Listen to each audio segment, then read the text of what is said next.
Hey, Spuddies! Potato McWhiskey here, and welcome back to Sid Meier's Civilization 7. Now, we had a bit of a false start with Gilgamesh in the last episode, right? And I wasn't having fun playing that game, but I do want to try to figure out what was I doing wrong? What do I need to learn from playing Gilgamesh? Because I was playing towards his strengths, but I wonder if like the fundamental gameplay that I was doing just wasn't playing well. And so I want to give this another go, and we're going to just try and do just basically a reroll, because I have a little bit more experience, right? One of the best ways to learn a game. Oh God, I just dropped my wedding ring. Oh my God, it literally disappeared. Where did it go? What the hell? She's going to kill me. Whatever, dude. My wife is really good at finding things. I'll get her to help me later. Let's just jump in. Oh my God, I picked up a box on my desk, strepsils, which are like throat lozenges. It was in the box. How? How did it get in there? At no point... I'm being trolled by like a wizard or something, dude. That is insane. Okay. Wedding ring crisis averted. Ooh, this could actually be a really good pyramids game. Like, I mean, we have a pretty sick navigable river. Pyramids gives you +1 golden production on minor rivers and navigable rivers. Like, if we settled in place, if there's more navigable river, like if this is an extra tile, we could move one tile this way. I feel like this could be a really good pyramids game. And the question is, do we settle in place? Let me just think about this. We have really good gold production, actually, in this location. This might be a pyramids rush. I could be tempted to go agriculture, sailing into masonry and try to minimize the amount of brickyards we do. The problem is we have really good brickyard tiles as well. Like we have 2 mining resources. If I moved this tile, this is also a really good economic tile. Like, if we think about it, I suppose this is a +4 economy tile. And if we were to build the pyramids, it does need to be adjacent to a navigable river, right? If we built it here, we could move one tile to the right and settle there. Yeah, we would lose the Kaolin, but then there's like a sick as hell, like science/production tile right here that scales off of this pyramid too. And honestly, the one downside about having so many, maybe we settle here instead. I'm really tempted by the city center going right here. Now, we don't get a whole lot of water, like non-river water, but we do get an insane pyramid. So I think I may move a tile to the right here just to go all in on this river, because then we could do the harbor and the fishing quay right here to bridge across the rivers, do a few nice things. And then we've got, with the pyramids, we've got 1, 2, 3, 4, 5, 6, potentially 7 pyramid tiles. That's 7 production, 7 gold. That's like insane. So very tempted to do it. And I think we're going to make the attempt. So I'm going to move over a tile with my founder. We're going to settle here. And I can't quite tell if we got lucky here. I'm going to get a single scout this game and head down here to pick up this. Do I want to immediately go into fishing quay? If I immediately go into fishing quay, we do get a ton of growth, and then we will scale super hard once we hit sailing and grab the harbor. So I'm kind of tempted to go straight fishing quay here, and I think we will. Now, we do have the option to grow, and I think we want to scale super hard off of our fishing tiles. Oh man, we actually managed to pick up 2 extra navigable rivers. So that's 1, 2, 3, 4, 5, 6, 7 navigable rivers. Fantastic. All right, pick this up. We get science or food. Honestly, the growth early here to work these navigable river tiles, because they're worth a ton of food and gold and stuff, could really kickstart our economy. Do a little scan here. It looks like we found a wreckage out here to the east. I'm kind of excited by this start. It has a certain amount of aura, you know? And normally I wouldn't be very excited for a boat start in Civ 7. I'll do another radar over here. So we did find a campfire and a luxurious encampment. That's great for culture. Let's go here. Culture and happiness or gold. In theory, the amount of gold that we're going to be pumping out here, we could buy settlers or like the harbor. The harbor would be maybe, you know what, I think I'm going to go with the gold, because if I get another gold based one, we could actually buy the harbor on the turn that we unlock it, which would be huge. Go here. Okay, there's another bunch of gold. So in theory now, we should be able to buy the harbor on the turn that we unlock it, which is a big advantage. Okay, so there is the fishing quay. I'm gonna begin making settlers, a slightly more greedy opener than I did last time, but I do think that our positioning supports a greedy opener better. So there's the harbor. food on fishing boats, and we can embark, which is great. Plus we have access to the galley for exploration if we want.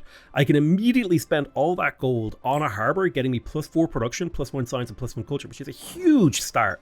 That's a crazy strong start right there. Much better than the start we'd achieved before. So activating 3 more discoveries or using the levy action. I'll go for 3 more discoveries. I think that gives you influence on the main. I would like to get to masonry as soon as possible. So I think I'm going to go animal husbandry straight into masonry so that we can get the pyramids, because we scale super hard on the pyramids in this game. I don't know if we need to go discipline this game. We could go for our unique building. We would get the Der Sharakin, and then if we go for the free army commander is really nice. Mysticism is really nice. If we build the altar, we can scale really hard off an early altar. So I tell you what, I'm going to do altar. I'm going to go altar first. I do still really like Classical Republic in the first age because culture and wonder production is like just so good. And we'll take the +2 culture on the palace. I'm a big fan of culture. I think it's just a yield that just feels really nice to have compared to science, which doesn't feel quite as good to me. We are going to get attacked here, but that's okay. We'll grab this encampment. I think we take the culture so that we can get our altar sooner. And then we try to get away with this scout so he doesn't get killed. Okay, we met Amina. Oh, I forgot to spend my points. I do that all the time. Okay, sick. 3 food, 1 production, 1 gold, 1 happiness. That's an incredible tile already. I'll give her a friendly greeting. There's no need to be aggressive this early. And I'm going to immediately give her a cultural exchange because that's worth a lot of culture. Now, looking at potential city locations, in an ideal world, we want to try to minimize overlap between our cities if we can. So like either here or here feels pretty good to me. I could go here also. This captures 2 gold tiles though, which is really nice. What I really like about this tile is if I build a harbor and a fishing quay here, I have access to a really nice 2 adjacency culture happiness tile. Whereas if I go here, I get that second copy of gold. It does take a lot of growth to get to that gold, but this is on freshwater. So I like this. I like this location because it also leaves this location over here, one of these 2 tiles, probably this tile, a little bit more open. This is definitely more of like a town than a city, but I kind of like these 2. I would like more scouting. I'm going to get settled this one first. Let me talk to you. Can I get open borders so I just want to keep getting map intel. I'm going to quickly grab myself another scout because I don't have enough intel down here to the south, so I would like to know more before I send units that way. I'm just kind of scanning inside her territory. And there are actually a couple of things down here for us to grab. I will take the combat strength. I'll take the 2 gold rather than the combat strength because I'm not planning on fighting anything right now. Now, positioning wise, we are a little bit more northerly. It would be really interesting to know if there's anyone to my north, so I will go explore that direction. And I think we're going to open with our add another settler here. I think that was my big mistake in the previous game, was just not getting my settlers out fast enough. Okay, so there is altars. Priesthood. We would like to plug in priesthood, but I think charismatic leader is more valuable right now. 6 gold per turn would be really good for getting our towns up and running a little bit better. Science and food or culture. I'll take the culture because that will let me get discipline up. I think we'll go for culture right now as well. I'll plug in priesthood. In terms of pantheon, I mean, city patron goddess is crazy strong, so I do like the idea of taking that. And this feels like a much better economic opener. And Arapka now is settled here. We can grow to the gold. That's going to help us scale up. It's +1 gold and happiness in all settlements. That's going to give us more celebrations. Those are really valuable. Let's do a radar scan over here. And then we can start thinking about if there are city-states or whatever nearby that we might want to try to clear. Like Susa here, we could clear them. Keep radaring.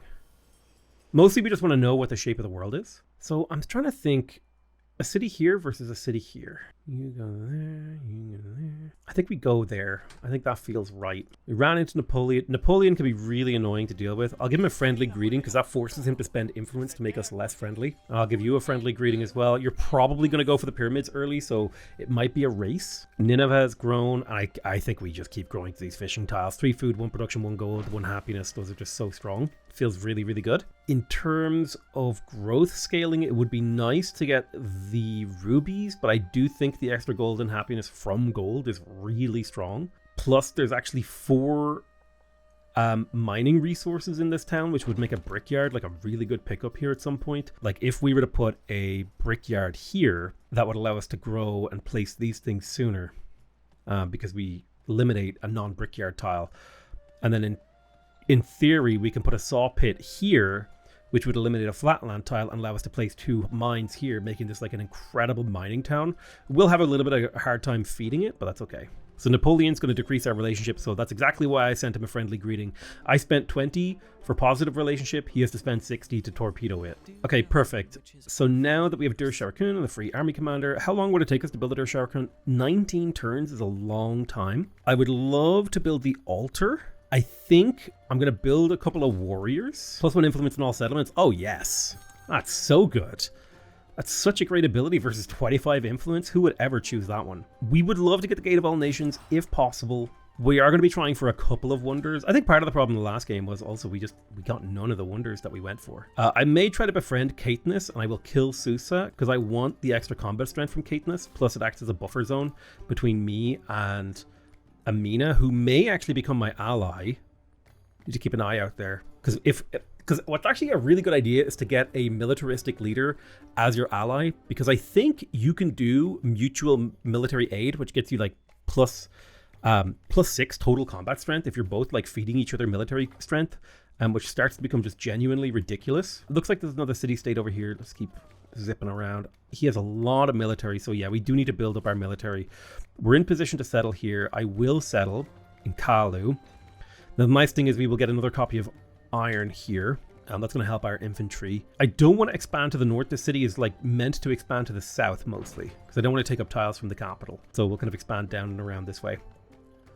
I will put the gypsum into the capital. It's worth +2 production. Let's speed up all of our productivity. I'm going to start moving this military commander over. Yeah, so this is kind of what I was expecting. I was expecting an invasion, but it came at a time where I'm almost ready for it, right? Okay, so we have a ton of influence from Napoleon declaring a war on us. What we could do is turn this influence into science and culture or food? She is my ally, right? Is she? I don't remember. I think turning this influence into culture and science is actually a really good call. It's going to give us a significant boost. We'll save up to try to make friends with Caithness as well. The Scottish will be our allies. I found like the ultimate mountain ranges in here. Dur Shahrakun has been built by Hatshepsut, so I do need to keep in mind that she is the wonder builder. So we're going to start the pyramids right here as we had planned.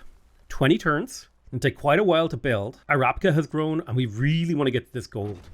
It's really, really valuable. Kalu has grown. I do think it's worth it for us to get the horses. We would also like to get the iron for infantry combat, but I'll grab the horses first. Oh, wow. 1, 2, 3. We're just at a range for this iron, but we could pick that up later. Keep on scouting, little scout. He's finding his way through the mountain passes. She seems to have closed her borders to me. Let me try and get these borders back open. So Napoleon is trying to lower his war weariness, which we are not worried about whatsoever. All right, let's go ahead and step into this.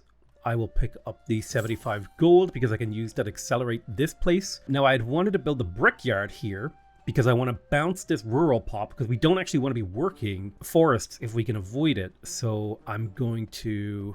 Wait. Oh, I haven't researched the brickyard yet. Of course. I should really research pottery first before I do this. And so in that case, I should probably put the saw pit here. So +3 influence of the palace. That's perfect.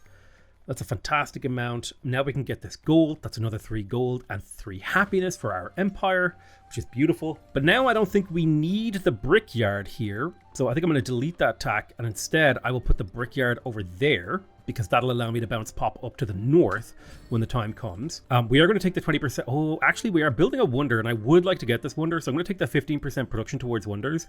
I'm also going to go ahead and take the +1 production and science in the palace because that should also speed it up. It looks like it shaved 2 turns off of it. Keep scouting. Ooh, hello. I'm going to make friends with Caithness. It'll take 30 turns before they like me, but that's okay. My scout is caught between a rock and a hard place. I might be able to save him. Hatshepsut is looking like she may declare war on me, which is very concerning. I'm going to start moving infantry to the north. Okay, excellent. We got our first promotion. I think we follow the same logic as we did before. We go for Bastion, so our units are stronger on the defense. It gives us a chance to keep them alive and escape. We shoot here, and then we shoot here, trying to farm experience and influence on the independent peoples. Unfortunately, Susa has been suzerained by Napoleon. It does mean we have an opportunity to fight and potentially capture a city there, though. So that, in a way, that has its own advantages, because we do get free tech from capturing cities. Although we don't want to capture a city until we have Burtutu. No, I tell a lie. It's not Burtutu that we want. It's Tupsarutu, because that's when you start getting codexes for capturing settlements. So yeah, until then, we want to play it actually quite chill. I'm mostly looking to farm experience in low-risk ways. I just really hope Hatshepsut isn't like genuinely considering going to war with me, because that would be really annoying if she did. Keep gathering just that spikes of experience over here. You need to heal up because you're caught in a bunch of old angry people. Step here and do a radar for me. I do think Susa should be a lot easier to capture than Parsa, so I might move in here to try to capture this relatively early, but not before we get the codex, because I think part of the goal here is to play around the codex stuff. So let's keep getting our experience and attacking. Beautiful. Okay, we have our boat that's protecting the city. We don't need to use it for anything else. We're going to chill right there. So there's pottery. We have access to the brickyard, +1 food on plantations, +1 production on clay pits. You actually need to fall back to heal. So I'm going to rotate my troops a little bit here. And then we're going to go ahead and try to finish masonry because it is worth production. I'm going to come into Araptka and I'm going to place the brickyard here. There's worth 3 production. That's 3 gold per turn.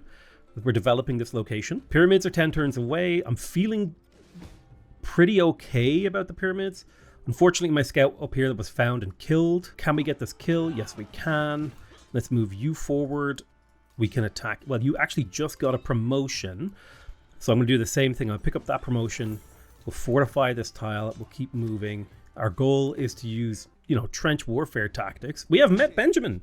I'll give him a friendly greeting. Again, same logic as before. Giving people friendly greetings forces them to do unhappy greetings with us if they want to lower it. Now, 6 turns until the military aid runs out, so we are going to want to make use of that if we can. Benjamin Franklin had built the Gate of All Nations. I'm 8 turns away from the pyramid. My slinger has taken damage. I'm going to swap my slinger with you. I will fortify with my commander, and then we'll attack here. Beautiful. Picking up a little bit more experience fighting these guys, letting Egypt finish them off. Let's push forward. You guys are healing. My capital has grown. I think we get the final boat here. We fully navigable river at this location. The only way to make this better would be if we somehow managed to get our harbor and fishing key over here. But the advantage of having it here is we can actually build across the river now, which has its own nice advantages. Question about direction we want to take this. Do we want to grow 3 times around to get to this gold? Or do we want to try to grow to these more productive mining tiles? I think I'm going to grow around for the gold, because I think that has really good empire-wide scaling when we start capturing locations. Oh, lovely. 100. Yeah, I think I'll just take the science. It's fine. I don't want to lose. I don't love choices where you lose something, Okay, so our fortified districts are stronger. We get +1 production on our production buildings. That's going to help us snowball our economy. I do feel a lot more comfortable with the economy that we have in this run compared to the previous one. Now, Arapka does lack a little bit of food. It's only got 4 food per turn, so I definitely need to start thinking about how is the city going to feed itself. But for now, that's fine. I don't know where I'm getting these scientific attributes from. Like, I wish it would tell you what triggered this event. The fact that I look, here's a point. I'm like, okay, cool. I am going to get 3 science out of this. I am using a mod to show this off. I don't remember what the mod's called, totally honest with you. Question, do we want to go for the library? Do we want to go for irrigation? I feel like we're a whale rushing civ because we get this beautiful Magaroo here. So I think we just push straight through the wheel. Do a little radar scan there. Let's push our infantry forward. So that's +1 settlement limit and our capitalist culture for every technology mastery we have. We also have access to the Citadel as well as Dur Sharakin. Somebody already built Dur Sharakin, which sucks because it is like our emblematic wonder thing. It's fine. It's fine. There is a question of, do we want to build the Great Stele? It only has to be built on flat terrain. It does give adjacency and gold. Like, there's a decent spot right there, which creates nice adjacency with, like, in conjunction with Susa. I like having the city center pins on my city centers so that I can see the overlaps and, like, the already claimed land. Where are you from? You're from G. So I'm going to start attacking Susa, but my goal isn't to conquer it until we have Tupsarutu. So we're going to be chilling on culture for a while. So I'm mostly just going to be farming experience with my slingers here. There could be a justification of putting a granary on this tile, as it would allow Arapka to grow faster if we were to, let's say hypothetically we were to turn this into a city, what would we do with this? So that's probably something we should like map out. So what's this? This is a +5 adjacency. This is a +4 adjacency. So I think we would put it on the +5 adjacency for sure, especially because it's a flat tile, so we would get total benefits here. So if we were to turn this into a city, in theory, we would put our stuff there, right? That would be what we would go for. That would be nice, ideal, wonderful. Now, probably not going to turn this. This is going to stay a settlement or a town. This could become a city. And in order to get to that, we're probably going to put the fishing quay and the harbor here. They're not amazing scaling, but they do give plus like a couple of nice river tiles, potentially 3 nice water tiles in the city is not bad. Like that's not terrible. I'm trying to think, what else would we build here? In theory, there could be like a really good science and production district here. Like that's not terrible. It's a +2. +2 is very acceptable. It's not amazing. There's a decent culture plot here, but we would never get to build there unless we like spread these two out. And then at that point, they become redundant because they're not very useful. We may as well spam bridges. So we're probably never going to get those, which means the most likely place for culture and happiness is going to go over here. Like for sure. Which tells me maybe we put the granary here so as to reach those tiles. So with that in mind, I'm going to pay for the granary to go there. That's also going to help the city grow slightly. We will invest a little bit more money in there. I like building up my towns. We don't want to attack Susa right now. We do want to attack this warrior for XP, however. It's worth a little point right there. Yeah, don't get killed, please. I find with Civ 7, because there's no builders or workers, I find myself like in between turns, I'm like, or like, I don't feel like I do much on my turns unless I'm at war. Do you know what I mean? I feel like I kind of just click.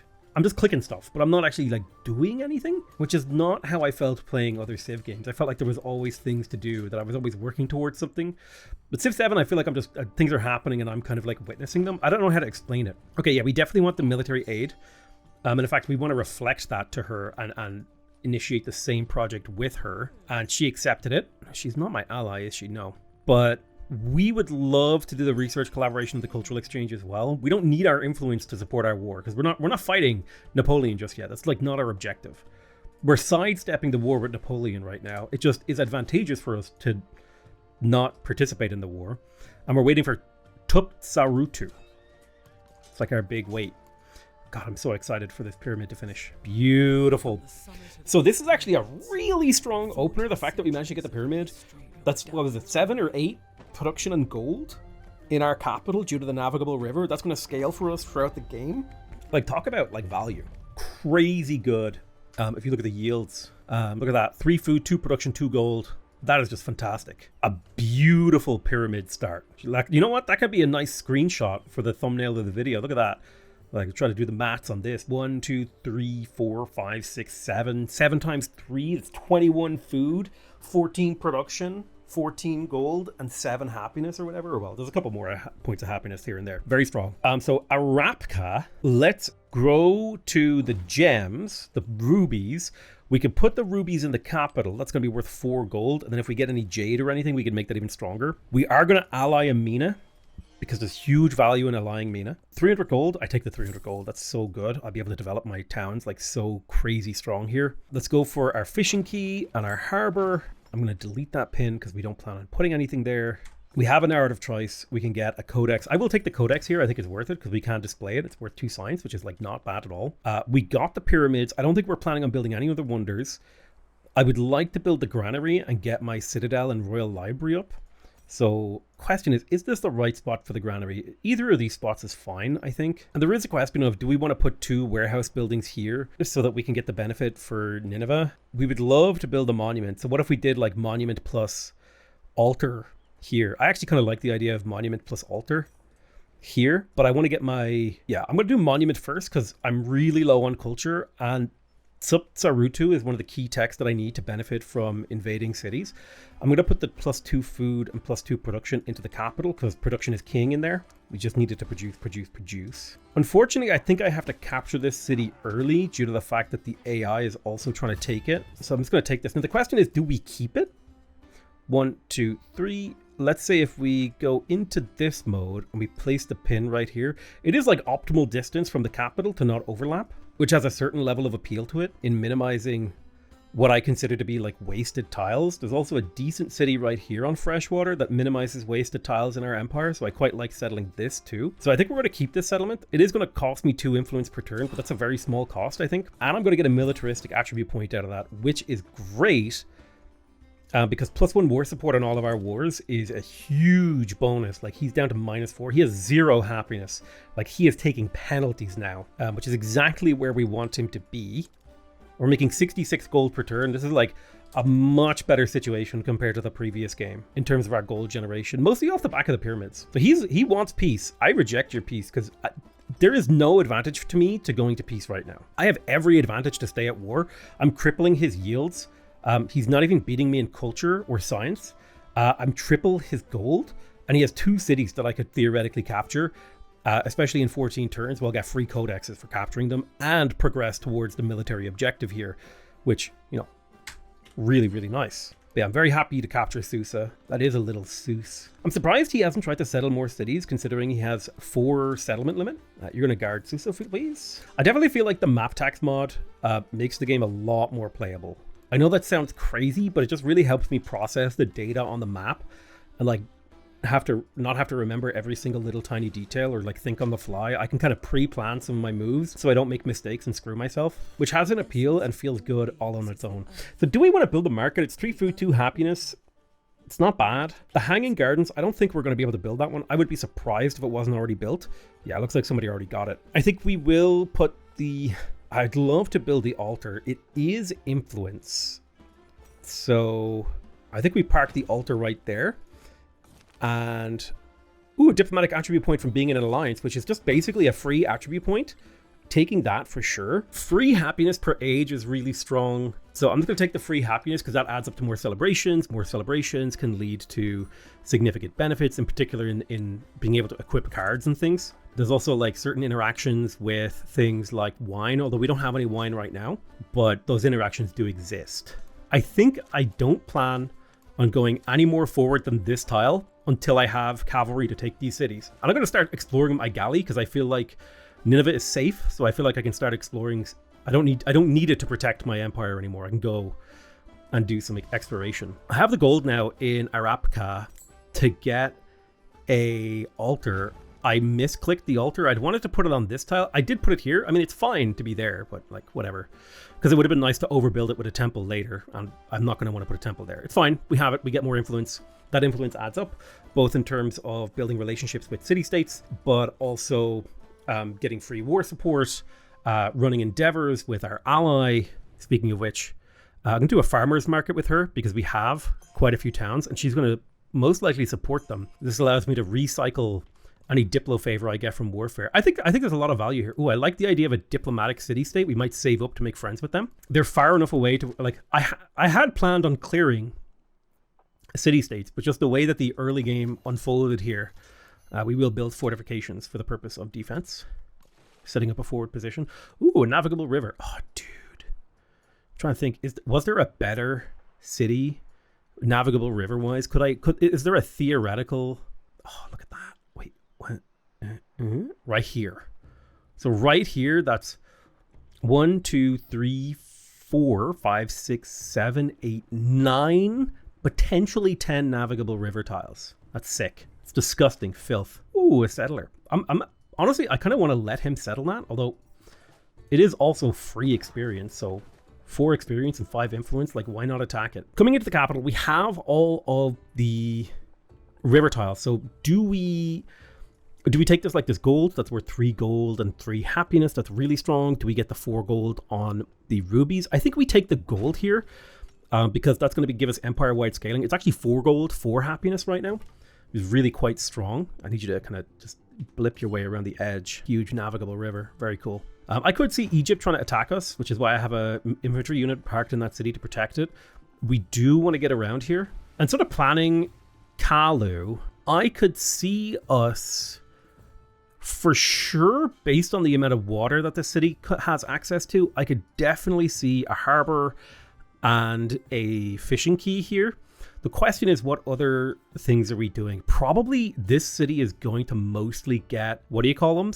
Warehouse buildings. So probably like a saw pit, a brickyard, and a granary. Like, it's just gonna be a town. It's a town, it holds land, it generates resources, it generates a bit of gold, but it is beyond that. It is not something we are looking to giga optimize for anything else. It just is a town. Okay, so we have this tile right here that's worth +1 science, +1 culture, because it's a fully built quarter next to our capital. Our whatever this is called. Words fail me right now. I would love to build a library because I do have like a +3 library right there, but I also really want to get my unique quarter up because it's high production, it's high science, and it also has it has a ton of production, especially when we start conquering, which can give us a lot of snowball potential. So I'm gonna put the granary right there for the purpose of getting our unique quarters up. I wish I could right click this military aid policy or something to set a reminder of like, hey, do this the second it's available, or like, ooh, give me an alert that this is available this turn. I really think testing a player's memory isn't a very interesting test. Like whether they remember to do something in a turn-based game. I mean, it's fine if that is your goal. If your goal is like, well, part of the difficulty of the game is remembering to do every action, that's fine. But if that's not your goal, you've just added a sort of a test that lowers the performance of your players for potentially no reason. Okay, we're going to go ahead and build a citadel. This is 3 production. It will cost us 2 gold, but it actually generates its own happiness. So it's it's neutral on happiness as long as it's on a flat tile. +4 production is fantastic. All right, we'll explore down here to the south. We'll go to our next turn. I do have the money to start developing Kalu. Is something that I want to do. So let's start with the granary, because the faster the city grows, the better. The more tiles it'll have, the more resource it'll generate, the more gold I'll have. You know, a lot of your empire scales off of growth very early into an age. We ran into Viren, which is a natural wonder mountain. We have access to the Turtanu now. We already did. And now we have the Royal Library, which is fantastic, which has 2 codex slots. And now we gain codexes for capturing settlements. So what do you do? +1 happiness and culture per age. Every time a natural disaster has provided fertility this age to you. Oh, that's very cool. Beautiful mountain. Okay, so do we want the +5 combat strength to Magaroon? I could see us taking the Burr Tutu here to gain the codexes to fill out our codex slots. Like, we don't have to capture settlements early. That's something we can build towards. I think that was part of the issue, was that in the other game, I went for settlement capturing like just a little bit too early, and it caused problems for me. So he's willing to give me Kusa, but I want to capture the cities. So I'm going to leave him as he is. This is worth a ton of points. Coming into Arapka, it has 10 food now, so it's like not nearly as bad as it was. And I do like the extra production from salt, so I will pick that up. I don't feel like I need to get food in there. We'll grab those rubies. That's worth a lot of gold. Okay, so we can move the cotton to some of my other cities. Arapka will grow faster. I'll move the rubies here. This +3 production from hides, I'll put that in the capital because we can use that in conjunction with the salt to produce a lot of military units, kind of setting ourselves up with resources to be able to do some funky stuff. How long until... Okay, military aid, I can refresh that very soon. So I tell you what I'm going to do. I'm going to go talk to this diplomatic city-state and see if I can't start befriending them. And again, I'm just playing quite... Like, my goal is to play defensively, to build up my resources. I have a huge advantage over Napoleon because I have him in war when he has super low war exhaustion, and like even Egypt is like moving in on him. In fact, this might create an opportunity for me to move in on him. And I don't even have to push very hard if Egypt is killing all his units. So we're gonna consider poking forward, but we're very much so not committing. It's just a poke. It's an opportunity to gain experience as well. So there is an immortal there, but we got ourselves the promotion we were looking for, which means now we get the extra defense from bastioning. We definitely want the Royal Library. We have a sick as hell Royal Library right there. More importantly, that's going to open up our production once we have those codices. I'll send a couple of infantry to reinforce, actually. Now that we don't need to, I don't feel like I need to protect, and I have the gold to quickly purchase a unit if any of the cities are in threat. I feel a little bit braver. I am going to go ahead and get a brickyard and a saw pit here, just to add to our gold production, right? They'll take a very long time to pay off, but they will pay off along the long arc of history. We could also befriend Aratim. Most of the reason you clear city-states is to level up your commander early, but we haven't really needed to do that because we're able to pretty carefully farm experience right here. Just play defensively, getting experience where you can. I am going to pick up this gold. That's 4 gold for happiness empire-wide, which is fantastic. I should ask Hatshepsut for open borders, and I should double check with Amina to do a military aid. She will support it for free because she is my ally. Now, we can only ever have one ally, but that does come with some serious advantages, especially since we could do another military aid with someone who is friendly, like Benji. All right, keep exploring. We found these guys down here. These could be worth befriending. So this slinger got attacked, which I don't love. So we're going to rotate here. Just keep getting experience. We're not looking to advance. We're trying to farm experience. +1 war support from Katniss. This would just make Napoleon's Day even worse. And I kind of love that. So we're going to take Spoils of War. I really think like they made the generic city-state bonuses so much more powerful than the unique ones that like, why would I ever choose anything but the generic ones? It's like they completely invalidated the unique and interesting choices in the city-state screen because the best ones are like the ones that are available to everyone. And that's how I feel. Yeah, Nineveh is vulnerable. I would hate it if somebody attacked this. It's fine. Let's just fortify up on our tiles. Chase down this spearman, try to bait him into attacking you. We do have a warrior available here, actually. So I'm going to deploy him. I tell you what, if I move here, I can deploy him into the river, which allows him to potentially step over here and protect this district. District. Don't you diss my district. So we get +1 science on fortification buildings. We get combat strength when defending against range, which is fantastic. And we get a codex. Now that codex, we have 2. So we are going to need the Royal Library to display them. We do want the free codex from Sarutu, so we'll start working on that. Yeah, my settlement is defenseless. We'll work on that. That's okay. In Kalu, let's get our fishing key and our harbor. So now this place is basically fully built, with the exception of the altar. We would like to build a few altars because they give us diplomatic influence. I'm going to chat to Benji and ask him for military aid. He supported it, so now I think we're getting +6 for military aid, which is insane. That might actually be completely overpowered when used correctly. Okay, so I feel like I got a handle on Gilgamesh. I really like the way he works. I do think that first game was a combination of poor play and bad luck. No. And I was just a little rusty. Let's have a look here. 50 gold, 25 culture. I think we take the culture here because we just have so much gold and not that much culture. Capturing a settlement, getting an extra codex. That's perfect. It's exactly what we want to be doing. +1 science on science buildings. I think what we want is we want to go down the path of military training. It would be nice to do currency for the specialists and the gold and stuff, but we have so much gold. I think we go bronze working into military training into iron working. That's like the path, the golden path forward. We'll take 20% culture. I will do the +1 science and fortification buildings, which is nice because we can, in theory, build more fortification buildings if we want to pump up our science. Let me quickly double check. We have a codex to display. Now remember, we also get +2 production from our codexes due to the Ekalu, which means we are maybe we're going to want to play around like relics next age. We can play around relics and stuff. It'd be cool. I kind of like that. Now, Nineveh has a few things available to us. Like, it would be nice to build a villa because, you know, the extra diplomatic influence. But I think it might be good for us to get our second army commander and then just start spamming Magaru to conquer Napoleon.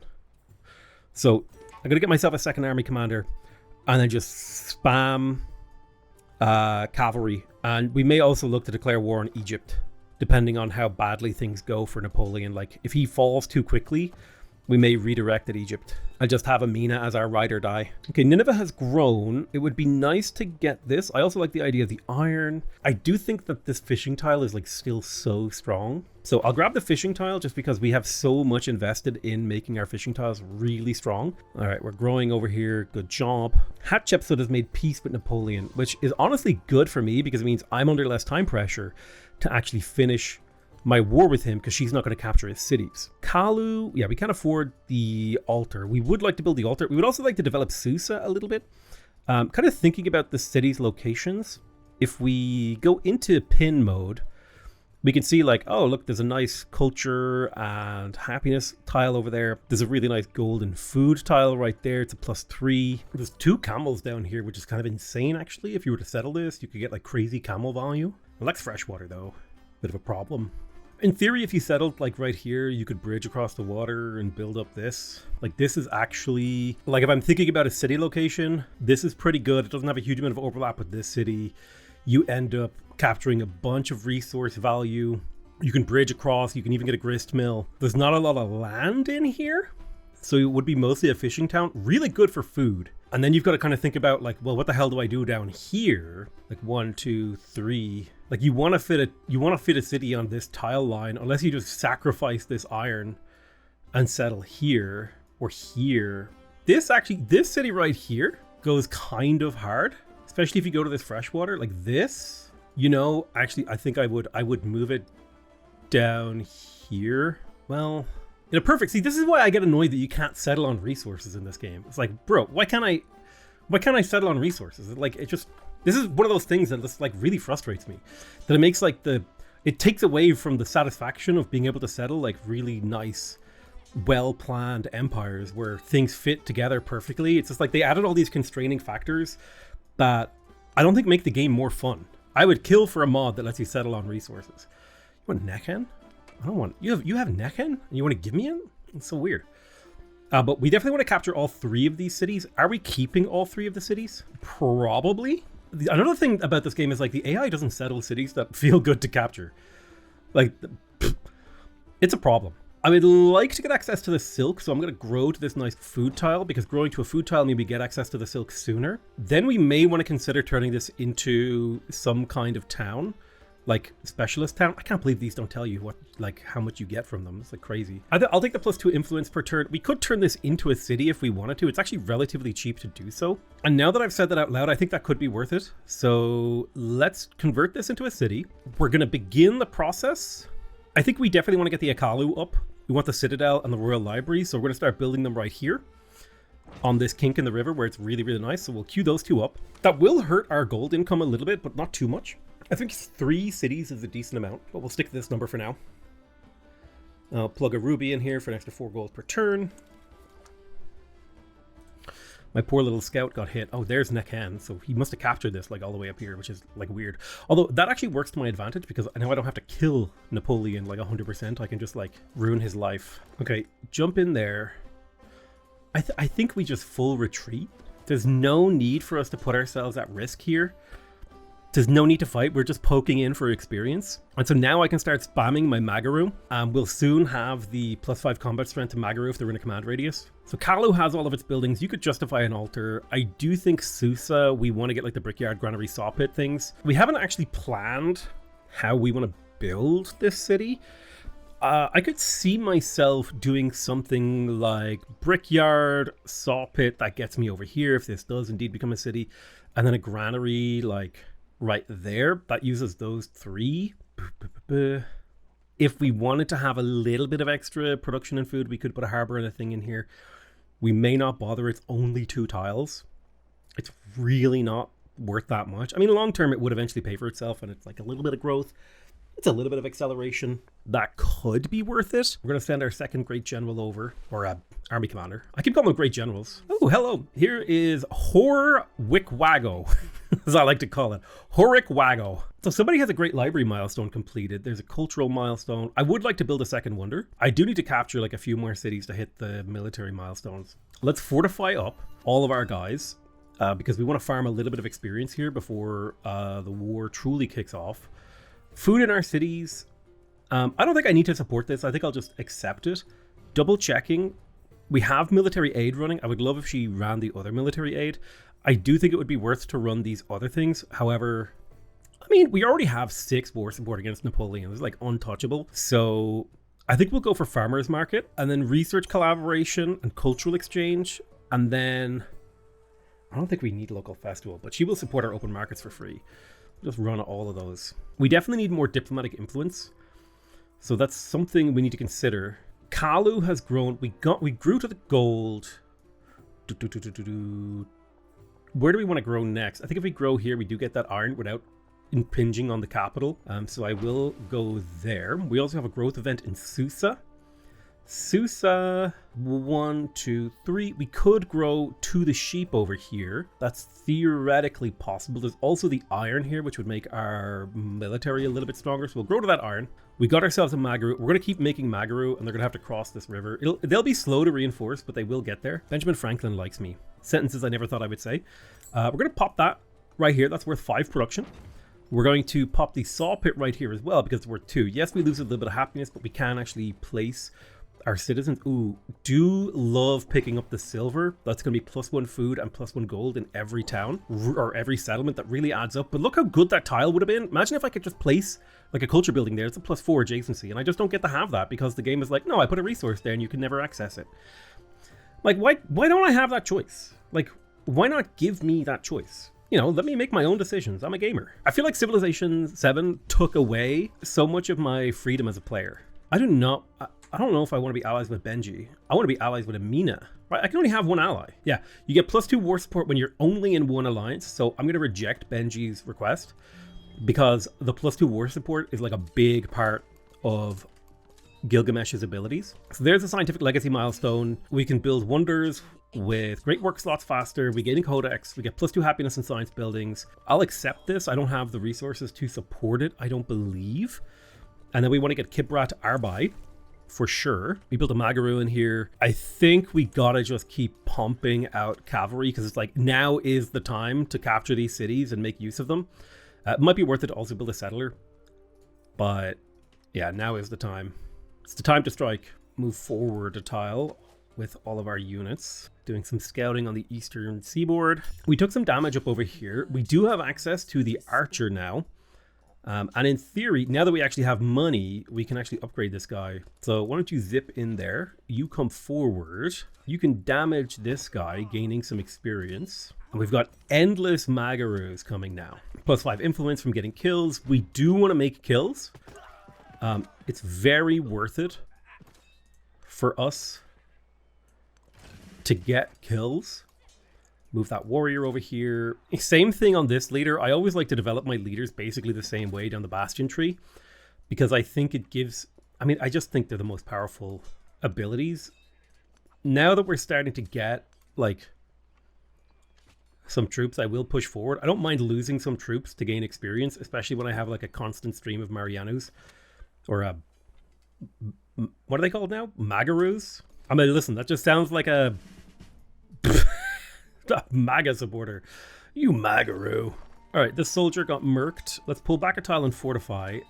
We'll pull you back to here as well. Zip you forward to attack for XP. Move you there and fortify. You take up that tile. We're kind of repositioning our front lines for overlapping. You have your bastion promotion, so my units will heal on the attack, and we also pick up the order commendation, so we get some +5 combat strength. Like the +5 combat strength, it doesn't even feel like a choice. It just feels like a necessary thing. Like you just have to pick it up, or you're just weak. But I've got a constant stream of chariots coming in to reinforce now with a real economy behind them, unlike in the last game, where I had no economy behind me, so I was constantly like trying to scramble to build something. You go ahead and attack there.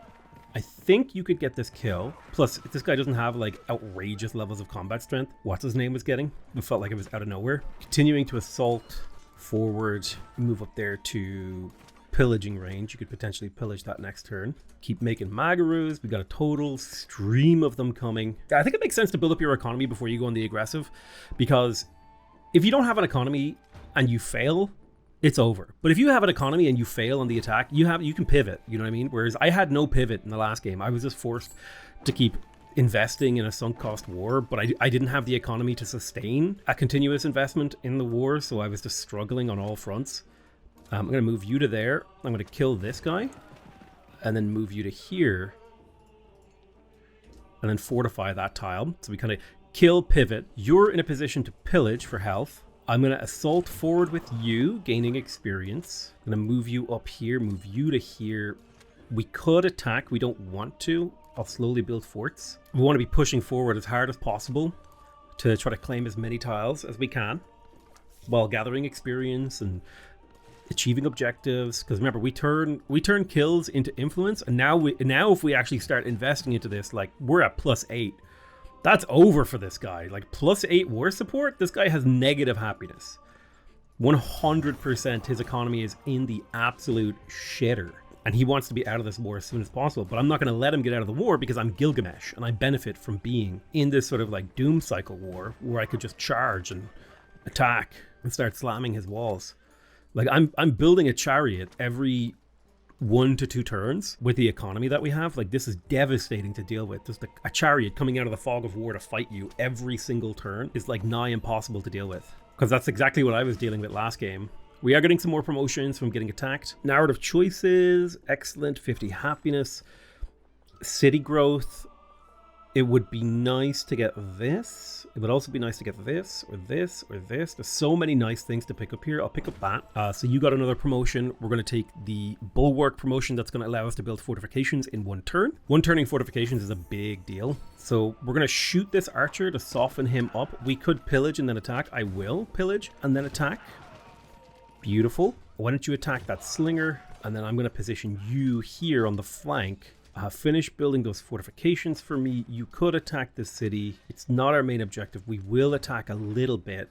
Let's keep pumping up our culture. I'll plug in Mihitsu, which gives us extra production towards buildings or wonders with Great Works, even though it's not something we're particularly worried about. I do like the idea of the culture on food buildings. This does give me culture for my granaries, which adds up, actually. It's not bad, right? That does count the granary. Yeah, granaries count as food buildings, which is nice. So that's a nice buff right there. So, Magaru, I am going to get myself an archer to add as fire support, because the single slinger is not quite doing it for me. I'm going to swap out the cotton and put, well, actually, the cotton, it's better to put the cotton in and to keep the rubies off. I reckon we just keep growing to boats because that's going to give this town the best growth acceleration. I'm going to get myself a second archer from the capital city to keep momentum up. You're getting a little bit too hurt. Let's fortify this tile. Can we kill here? Yes, we can. And then I can pivot back to a fortified tile. Move you around. Perfect. We could kill this chariot, which is worth diplomatic influence. The snowballing from killing stuff and turning it into diplomatic influence is actually crazy. We're at +9 war support. That is devastating. All right, we got the Royal Library, which means we have our unique district in here. What do we want to do out of here? Because we could turn this into a military production location if we got the barracks and planted it right there. Alternatively, we could get the monument in the villa and get a ton of diplomatic points up here with decent adjacency. It's only +2, but it's like not completely terrible, and it would be a huge amount of influence. That'd be an extra 5 influence per turn, which is big. So I do really like the idea of building the monument in the villa. The question is, do I stop off with the barracks first? I think we just go straight monument villa. The culture and the happiness really adds up, as does the +5 diplomatic influence. I don't think I need you anymore.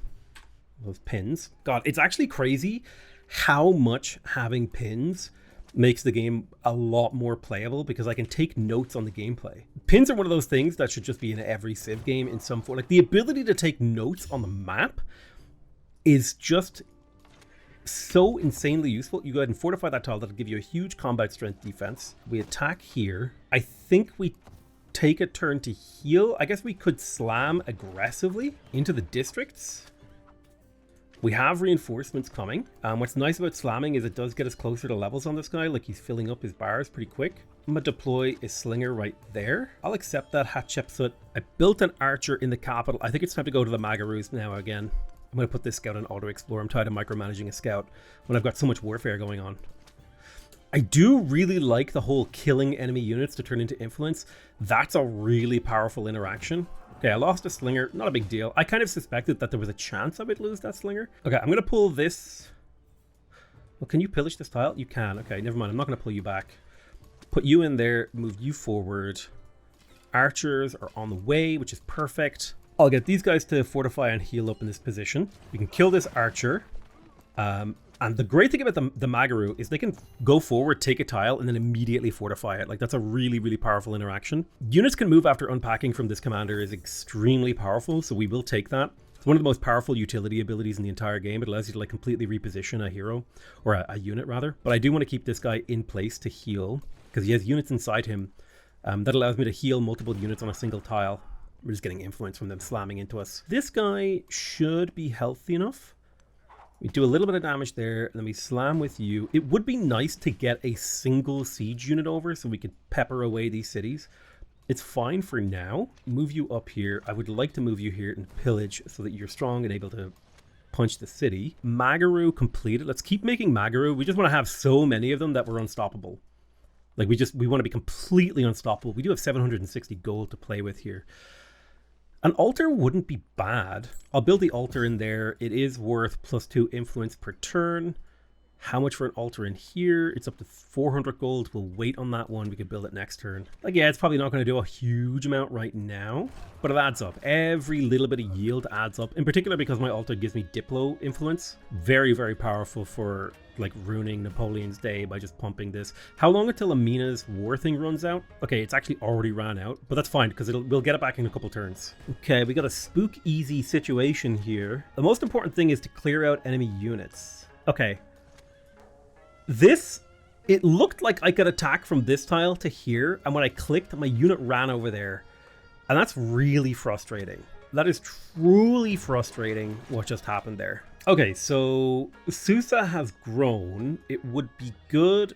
Can we get this cotton? Is it 1, 2, 3? No, the cotton's too far away.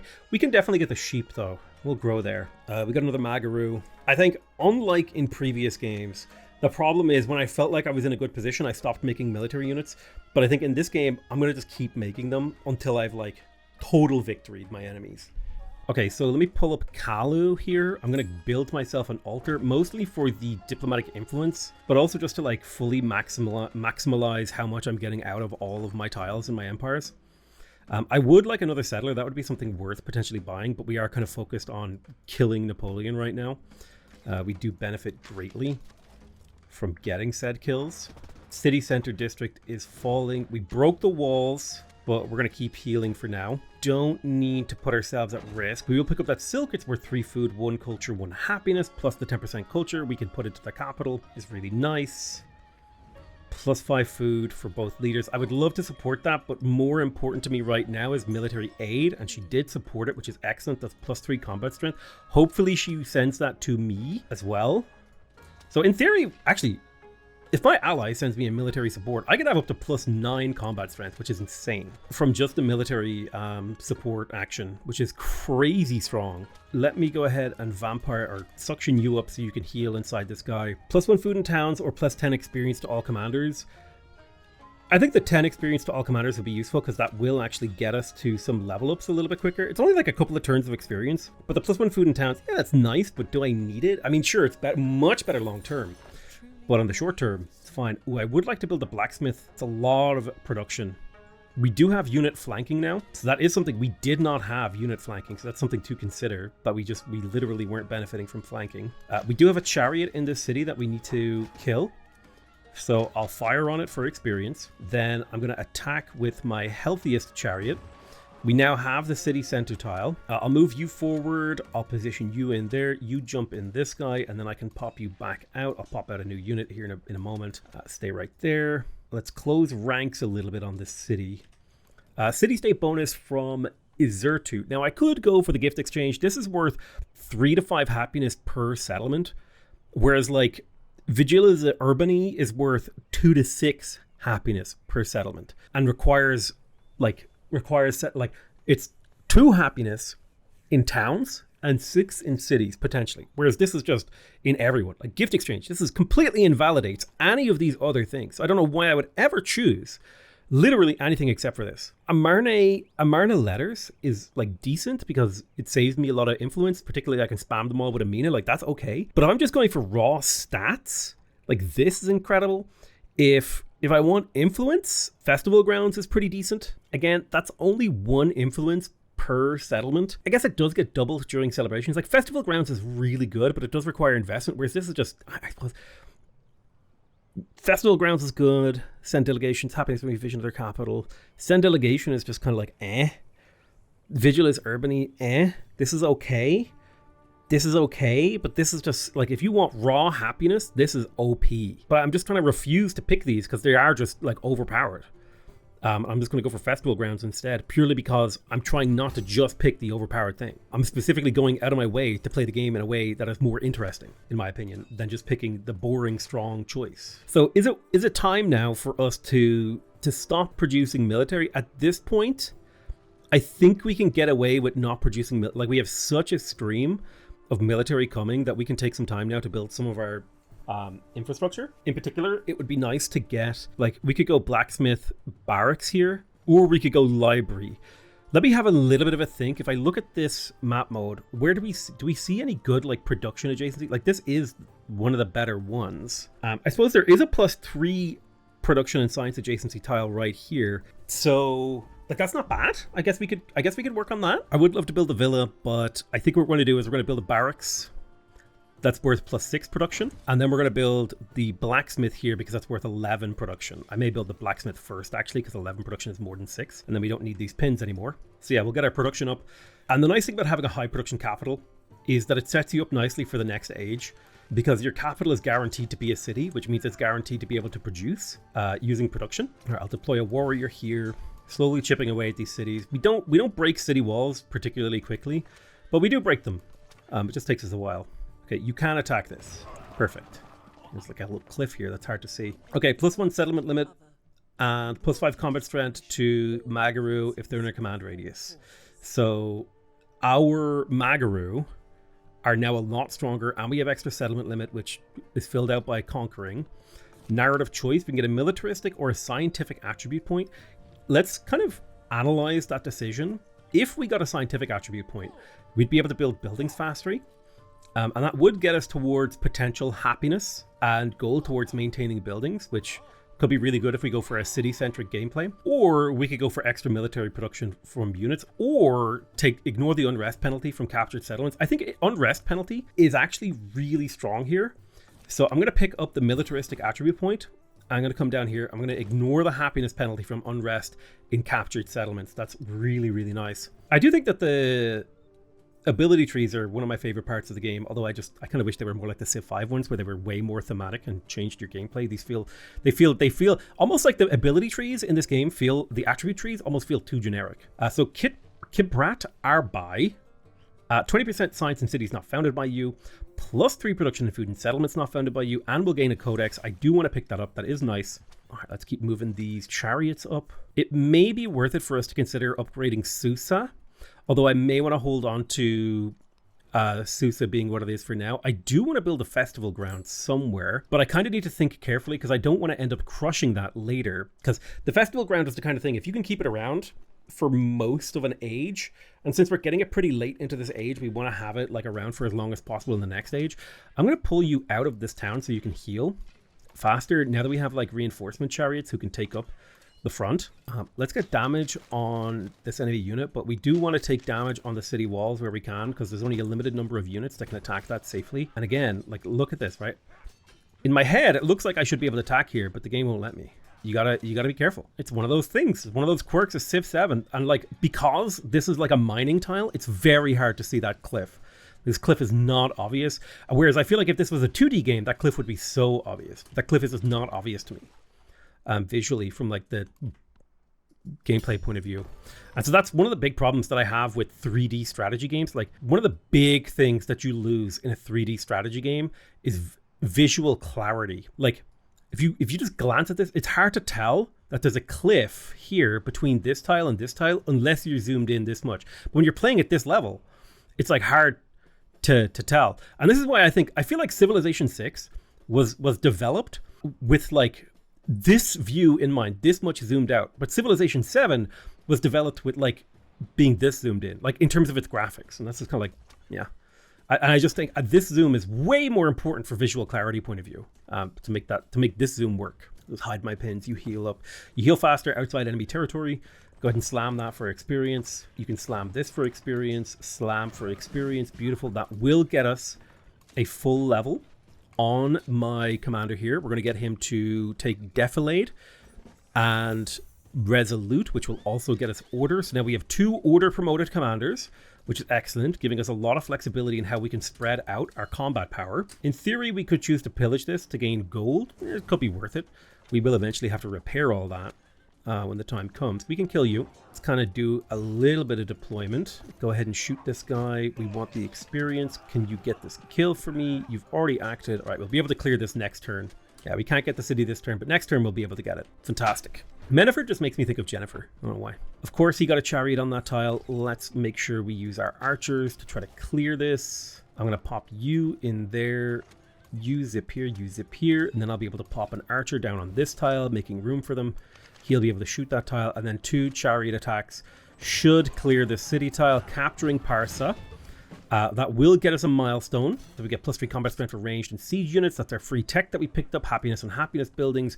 We will be keeping this settlement. It will cost us 2. Oh my god. I've never seen anyone's war support go this bad, dude. It's like completely crippling to be at war with Gilgamesh. There's the additional codex. We have a ton of codexes. We would like to get the library up in Nineveh. We also have a ton of culture potential. I'll put you into Parsa. Beautiful. If I move you forward, we can get this kill. Bunch of experience. Most of our goal right now with our leaders are to accumulate experience points. Okay, so a town has grown here. We don't want to take this iron because we don't want to take away these tiles from the capital. The capital's potential must be maintained as high as possible. We can, however, take this cowl in. It's 2 food, 2 production, 1 science, 1 happiness. That's a great tile. Really good value there, plus a resource that we can potentially trade. Obtaining resources will encourage other players to trade with you, which is always nice. You go ahead and heal. I'll heal you up. You can promote now into an archer. I do feel like I could upgrade Susa. It's unlikely that this tile will ever be used for something, so I'm going to make sure that I put a... I wish I could put a marker. I wish I had a gameplay mechanic here. I wish I could put a blocker on this, right? And say, never, ever, ever break this. Damn it. That's my festival ground. You know, like, don't break this. This is worth a lot, especially in a celebration. So it's +1 happiness, +1 influence. So it helps to get celebrations, gives us influence. It's going to really help us out over the long course of history, that is. So... vacuum up that archer. You can heal. We will promote you, just not this turn. And we'll consider attacking this city in the near future. In fact, we can attack it this turn because we have a great general or an army commander right there. Oh, he settled another city for me. You absolute legend. Although I don't like how close it is. It's fine. So we built a villa in here. Mostly we built it for the diplomatic influence. It would be good to build the festival grounds. Let's think carefully about where and how we want to build things. So there's probably going to be a grist mill. Probably my grist mill sawmill goes here, I think. So I'll say, well, where do we want our festival to go? Definitely don't want to put here because that's a science tile, whereas here is fine. It's right by the city center. Nice little festival ground. I like the tree. I do like how the festival grounds look. Like, they're really, really nice. But again, because you play at this zoom level, like, they just don't look like anything, right? It's all muddy. Everything's all muddy and bitty. It's only when you zoom in can you start to even appreciate, like, the graphics. So I think the game should have been developed for being seen from this view range, which it clearly wasn't, because you could tell because of the pop in and pop out of buildings. Like the level of detail, whereas like that does not happen in Civ 6. That's like one of my biggest criticisms of the graphics in this game, and every time I play I get mad about it. Every single time. It makes me a little bit furious. And not curious, just furious. That like people like that wasn't obvious to whoever like did the LOD or whatever. The game looks so gorgeous zoomed up, but it looks like ass zoomed out. It's like so annoying. You never play it zoomed out. You never play it zoomed in. You play it zoomed out. You gotta make it look good zoomed out. The game looks great from this angle, right? This angle. This looks like the angle that it was. I'm ranting, right? I should stop. People are gonna be like, "Oh, you fucking just play the game. You're just complaining all the time." I'm like, I'm sorry. I'm not allowed to complain about the game I play for a living and critique it. I thought this was America. I didn't know I wasn't allowed to do that. America. God, people don't want to be in America anymore. Parsa, yeah, we can't improve you, can't fix you for 7 turns, that's fine. Coming into Arapka. So we built the festival grounds. I would like to build more stuff. Scientifically, in theory, there's a +2 science tile, a couple of +2 science and production tiles over here. What's more important to me, science or production? I do love production. I love production. And so to that end, but then again, science is so good, but I love production, especially blacksmiths. Look at that. Look at that. +8 production on that tile. That's beautiful. What does the city need more than anything? Probably a bit of growth. Like it's struggling to grow. You have been promoted good sir. I'm going to go with the cavalry boost this time. I'm not going with the loser archer tree after what happened last time. You know, last time I tried to play Gilgamesh, this playthrough felt like I'm really glad that I went and started a new run because this run went so much better. I did a lot of learning in that first run. All right, we're slamming the city. I hope you like slamming too. Settler killed. There's a milestone. Free Codex. Very cool. Pax Imperatoria milestone. 3 settlements with at least 3 navigable rivers. That's Songhai.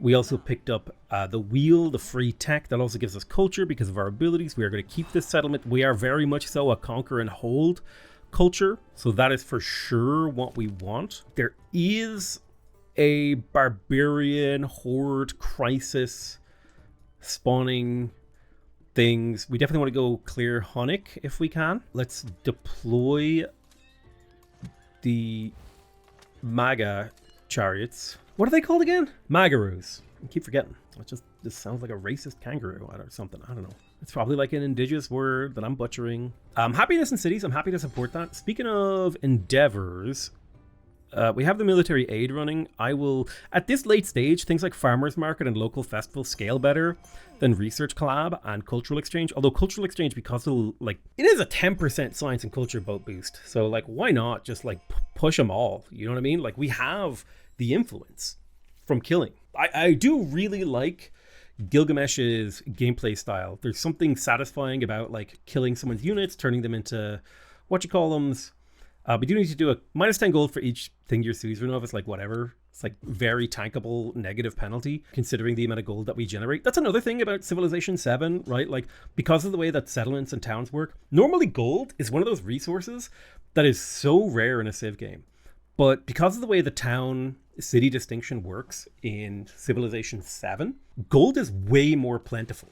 Now, that's not necessarily a bad thing. It's just an observation. It's a difference. Some people might really like it. I think there's some like reasonable criticisms of it. Like, because your empire generates so much gold and your empire's development is heavily fueled by gold, in particular in your towns, it ends up snowballing your economy, or at least feeling like you're snowballing your economy faster in Civ 7 than like in previous Civ games. It's like there's just like all these like little things that happen. They're worth considering.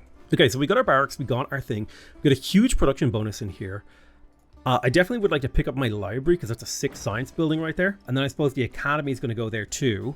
Now, on this tile, we could place the garden plus the market here, which would be a really nice food and gold tile. Kind of has like some appeal to me.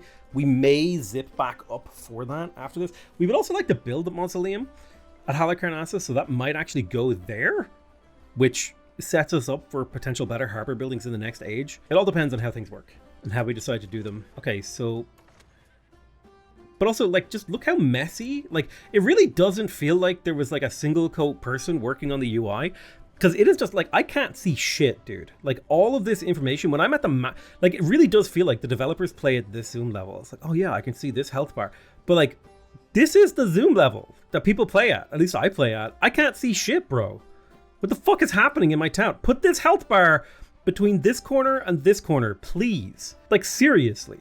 Oh, it's so aggravating. The game's been out a year and you haven't moved the health bars. All right, we'll shoot with our boat because we can. Put my commander here so he can get the maximum amount of experience from attacking the city. We'll bring this archer forward. I believe he also has an archer in him, but we won't be able to deploy that until next turn. Nineveh has grown. I will pick up the cavalry. We don't have anywhere to put them for now. I could put them into Kusa if I really want the science, but I want to focus on growth and stuff. Parsa, 4 turns until we can do something with Parsa. Pathragada, it's not like in the greatest location, but it's acceptable. Like this Mennefer city, like it should have been here, dude. What is the AI doing? Really? Like this city should have been like here or here. Ah, man, the AI settlement logic is actually just kind of really bad, and it makes me angry because because you have to conquer so much in Civ 7, it makes me not want to fight the AI because I'm basically picking up trash cities that I have to raise and resettle. Yeah, we may as well clear this city-state thing, pillage it, get that 25 experience, plus I believe it gives you 50 production in the capital, which will finish our library. And what that does mean is we can now pump all of those codices into Nineveh, allowing us to really skyrocket on production. Now, villa, salt pits, gardens, arena. It would be sick to get a bunch more happiness and stuff. Where does the mausoleum of Halicarnassus go? Which one is that? These are just like, bro, I actually have such a hard time telling the difference between all these things as well. Like, a lot of them just look very samey. Like, that does not look like the Colosseum to me. Like, the most iconic thing about the Colosseum is the circle. I know that's probably like, what is the mausoleum of Halicarnassus? Let's see. Okay, yeah, it does go here. It's not an ideal location. We don't get the benefit from the adjacency of the wonder, but if we could make use of it, it would be really, really nice. We don't get access for another 7 turns. What we could do, I am tempted to build my brickyard and saw pits here. Yeah, I'll put 1 brickyard there, and I'll put the saw pit there as well. That'll be an extra 4 base production for the city. It's not a huge amount of production, like at this phase of the game, but it is a nice amount of production in general. I'll scoop up some chariots to go clear Lycian. Although we actually don't want to clear stuff that's near our enemies. It's kind of an interesting concept in Civ 7. Civ 7. Would also be nice to get another settler to like park right here. That is a good location. It's not the best location, but it's a good location. All right, let's pick up this tin. +2 production in cities, +4 production in towns. Very nice. My treasury is overflowing. I'm aware I have nothing I could spend it on at this current time. In theory, I could choose to build walls, which would be worth 1 science each, which is kind of cool, but it's not what I want to do. So we're going to hold off. Delete that. God, it's actually crazy how much pins help. This one is near my ally, so I will go clear it. This one is near Hatshepsut, so I'm going to tell them to attack her. Incite a little raid. Are any more around? There you go. We can incite some raids against Hatshepsut. Slow her down, hurt her. Like, she's got really good science and culture. So if we could do some damage to our economy indirectly through inciting raids, absolutely. I will do that. Yeah, at this point, we don't really have much we need to conquer. We could choose to go to war with Hatshepsut. We'd be conquering like Tarsus and Zhao and Menifer and all these garbage cities that we just don't want anything to do with. I would rather just hunker down and prepare for the next age. Like, we're 74% of the way through. I don't want to get into another big fight. You know, like, we're there, man. Mission accomplished. Like, we've been here. We saw the t-shirt, cleaned it up. Let me drop an archer out of you so this archer can make an attack and assist in the assault of the city. Okay, we're under siege. Should capture it. There we go. That is another free tech. We get writing mastery, which is beautiful. We will be keeping the city, even though it's not like super optimal in terms of placement, etc., etc., etc. It is still worth it. Ah, yes, perfect. We can get another codex. We've got so many codexes. I need to conquer 2 more cities to really get my golden age. I don't think I care about the golden age. I just don't care. I'm happy with the amount of cities. Like, we're chilling, man. 20% science in cities not founded by you, +3 production and settlement, and food and settlements not founded by you. We do have a decent number of those, so let's go to policies. I think we can drop +1 food, or +1 production and +1 science in the capital, and instead we go for 12 food, 12 production. We have captured 4 settlements, so that's 4 times we're benefiting from that. We finished the Assyrian civics. I have learned that you don't need to finish these, but I do like to. It always feels good to finish them. Nobody has built the Mausoleum of Theodoric, so that could be worth it to build. It does encourage pillaging. Somebody has built the Colosseum. Somebody has built the Oracle. Somebody has built the Great Stele. Petra is built. Mundo Perdido is not built. I think we're going to try for the Terracotta Army. Maybe there's a city we can build it in. We'll just have a look around. Maybe we can pull it off. We got the brickyard in here. There's no wonders we can build. I think we grab ourselves a settler. We do have a city that we want to place. We are over the settlement cap. In theory, we could choose to go to organized military for the settlement limit, which is basically a happiness bonus. I think we have plenty of happiness to kind of get away with this age. We could do it just for fun. Oh, hello. There's a angry man over here. Wait, this is a diplomatic city-state. It's been here the whole time. I'm going to clear it because it's so late into the age. I don't think it's worth keeping. Basically just like an experience bauble for me now. This is your brain on imperialism. I don't want to be an imperialist. This is like the game encourages you to be one. It's sort of like that thing where, like, you know, there's no reward for being a good person, in the sense that, like, you're a good person because it's good to be a good person, right? There's no What's it that there's no just desert for your good behavior? It's like you should be a good person because being a good person is the right reason to be a good person. It is right and good to be good. And I am never giving this guy peace because I want him to just suffer forever with -10 war exhaustion. There's literally no reason for me to declare peace on him. There's no gameplay reason. There's no ethical reason. I mean, technically there might be an ethical reason. Like if you really think about it hard, there's probably an ethical reason. But we're going to disperse this independent. Thanks to the 30 influence. 30 feels like so little in comparison to the 100 production you get for clearing one. But that did get me a level on this guy. And now I can take the initiative promotion, which allows me to zip combat units in and out of him at will, which is a very powerful ability. We did get ourselves a settler. I want to settle right there. I hate 1, 2, 3. I hate there's going to be a hole in my empire forever. I hate that there's going to be a hole there. I hate that. Like this is just a little hole in my empire. Now in theory, if I were to destroy this city and plant the city here, that hole would go away. I'm gonna put a marker here. There's like the marker of shame. Hold on. What am I gonna put here? I'm gonna put diplomacy building and food building. That's the marker of shame. Just always remember that this tile for shame. Okay. Settler achieved. We're going to settle here because it cleans up land, it gets me wine, all that sort of stuff. I do think that there is consideration for... I hate that pressing escape opens this menu when I want it to close. Like, if I have a unit selected, I don't know what hotkey I press to unselect them. It's really annoying. I just want to escape to close windows that I have open, not like open the windows menu.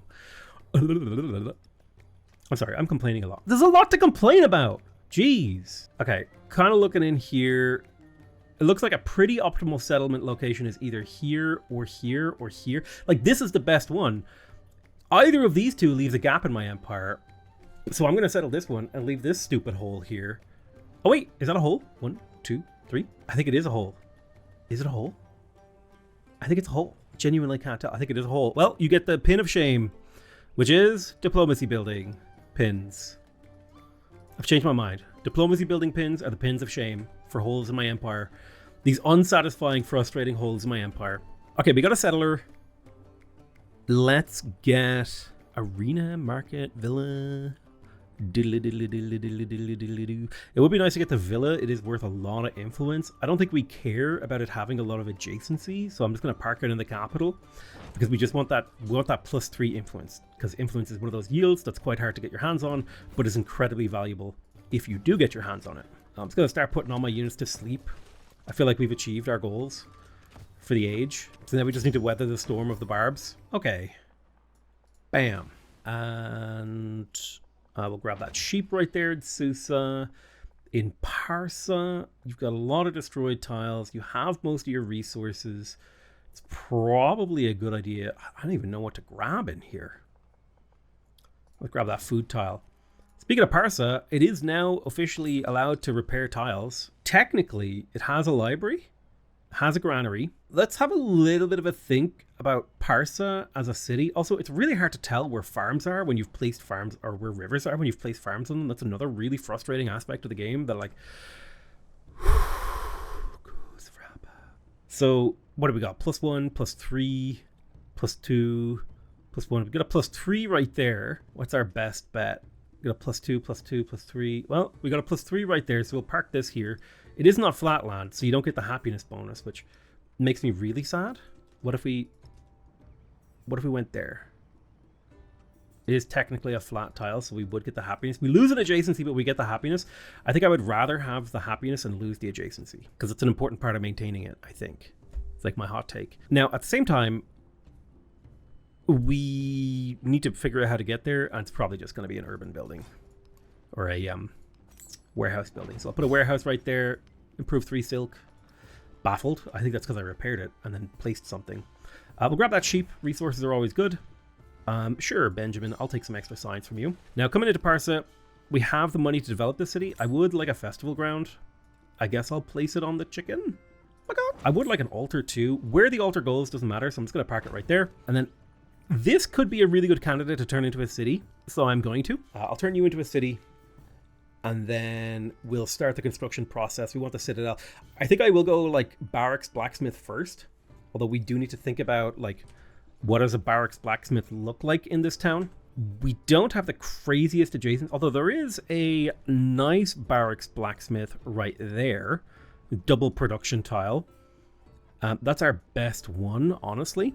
And then our second best sciencey tile needs to be something like, you're only going to get a +1, so we'll just do it there. It's fine for now. Yeah, that works for me. It's not my favorite, but it works. And then we can put monument, amphitheater. Well, I suppose technically speaking, it would be better to do these over here. So we'll set them up here in some sort of formation. Like maybe we'll go monument plus villa. Oh, there's a misclick. Monument plus villa. And then arena plus amphitheater over here. And this is like our culture section. This is our production quarter. So we have a little bit of work we need to do. I will probably place a garden as a bridge district to get over here. But first of all, let's get our, let's see, barracks would be 3 production. Blacksmith would be 8, but it would take twice as long to build. I think the twice as long to build for twice as much output is worth it, especially since it can allow me to bounce a pop and place them like there to even speed it up by a turn, which I think makes a really good value. Okay. Go asleep, good friend. Go asleep, good friend. Sleep tight, young pupper. I'm putting all my military units to sleep, except for you. Kill him. Because I've just reached the point in the age where I don't want to command anything anymore. You ever get to that point where you're just like, I've done enough? Me, when I have a job. I've done enough. I've worked enough today. That's it. I'm done. Calhu. Who? Me, when I'm an owl. Who? All right, we're going to improve the iron because it is a resource. We have Kusa over here. 1, 2, 3. I would love to grab the camels, and I don't mean literally, but I want them in my resource pool. We got the blacksmith in Arapka. I'm going to go ahead and grab that barracks because it is a +2 barracks right there. In theory, we could actually put our science tile right here. I don't know why I didn't think of that before, but there is a science tile right there, which is almost certainly what we're going to do. So we'll set up that as our science tile. Beautiful. So there's ironworking. We have tier 3 phalanxes. We have the Mausoleum of Halicarnassus. We have the Magaru tier 3, although we don't actually need them. So I don't know why we have them.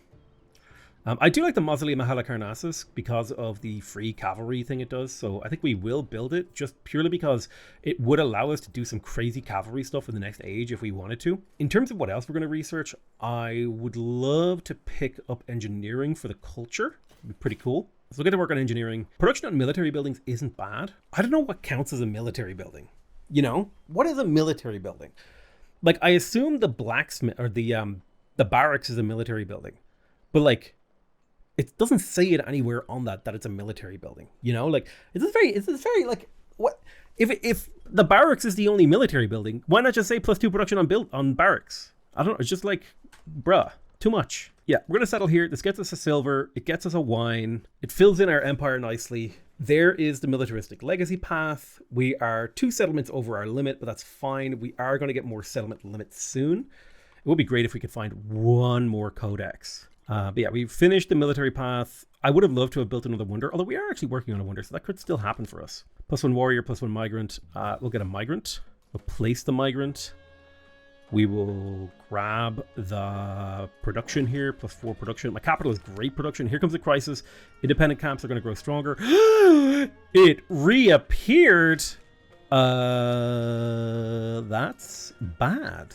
Although it is good because I'm going to get a ton of experience from fighting it. And they're pretty weak. You know what? I'm going to incite the raid against Hatshepsut again. And then I'm going to... Although the AI is just like, they're so strong that the barbs like don't even pose a threat. I do think that food is important in New Hadra. So I would like a food bonus thing like cotton in there. So I'm going to give New Hadra cotton. Oh, I can't switch resources this turn unless I put a granary on this tile, which will then allow me to grow to the silver, which should then allow me to switch. No, it's only if it's a slottable resource. Got it.